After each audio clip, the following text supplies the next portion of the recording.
जासु बिरहु सोचहु दिन राति, रटहु निरंतर गुनगुन पांति। रघुकुल तिलक सुजन सुखदाता, आयु कुशल देव मुनित्राता। अयोध्या में रामलला विराजमान हो गए हैं। पूरे विधि विधान के साथ भगवान के बाल रूप की प्राण प्रतिष्ठा हुई। प्राण प्रतिष्ठा का अनुष्ठान प्रधानमंत्री नरेंद्र मोदी और उत्तर प्रदेश के मुख्यमंत्री योगी आदित्यनाथ की मौजूदगी में संपन्न हुआ। अयोध्या में हो रहे रामलला की प्राण प्रतिष्ठा की गूंज पूरे देश में है और लोग इसे दीपावली की तरह मना रहे हैं। भारत के साथ साथ अयोध्या में रामलला की प्राण प्रतिष्ठा कार्यक्रम की चर्चा विदेशों में भी खूब हो रही है। इसी बीच रामलला की मूर्ति की बेहद खास तस्वीरें सामने आई हैं। श्रृंगार युक्त मूर्ति में भगवान के पूरे स्वरूप को देखा जा सकता है। तस्वीर में रामलला माथे पर तिलक लगाए बेहद सौम्य मुद्रा में दिख रहे हैं। भगवान राम के बाल रूप की मूर्ति को गर्भगृह में स्थापना के बाद सोमवार को प्राण प्रतिष्ठा कर दी गई है। तस्वीर में रामलला माथे पर तिलक लगाए बेहद सौम्य मुद्रा में दिख रहे हैं। आभूषण और वस्त्रों से सुसज्जित रामलला के चेहरे पर भक्तों का मन मोह लेने वाली मुस्कान दिखाई दे रही है। कानों में कुंडल तो पैरों में कड़े पहने हुए हैं। मूर्ति के नीचे आभा मंडल में चारों भाइयों राम, लक्ष्मण, भरत, शत्रुघ्न की छोटी छोटी मूर्तियों की पूजा की गई है। मूर्ति की विशेषताएं देखें तो इसमें कई तरह की खूबियां हैं। मूर्ति का वजन तकरीबन 200 किलोग्राम है।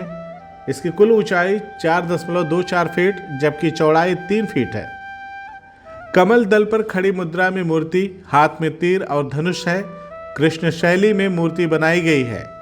मूर्ति श्याम शिला से बनाई गई है जिसकी आयु हजारों साल होती है। मूर्ति को जल से कोई नुकसान नहीं होगा। चंदन, रोली आदि लगाने से भी मूर्ति पर कोई प्रभाव नहीं पड़ेगा। रामलला के चारों ओर आभा मंडल है।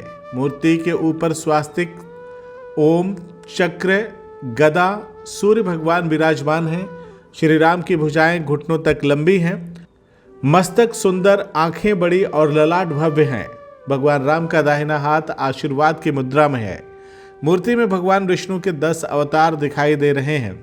मूर्ति के नीचे की ओर भगवान राम के अनन्य भक्त हनुमान जी तो दूसरी ओर गरुड़ जी को उकेरा गया है। मूर्ति में 5 साल के बच्चे की बाल सुलभ कोमलता झलक रही है। मूर्ति को मूर्तिकार अरूण योगी राज ने बनाया है। इससे पहले श्री राम जन्मभूमि तीर्थ क्षेत्र के अधिकारियों ने जानकारी दी थी कि जिस मूर्ति का चयन हुआ है उसमें बालत्व, देवत्व और एक राजकुमार तीनों की छवि दिखाई दे रही है। अयोध्या के श्री राम मंदिर में 3 मूर्तियों को स्थापित किया गया है जिसमें एक मूर्ति को गर्भगृह में स्थापित किया गया है। इसके बनने के बाद सबसे बड़ा सवाल तो यह था कि गर्भगृह में किस रूप में रामलला विराजमान होंगे। मूर्तिकारों ने तीनों मूर्तियों को इतना सुंदर बनाया कि चयन करना कठिन हो रहा था कि कौन सी सुंदर है और कौन सी उतनी नहीं है।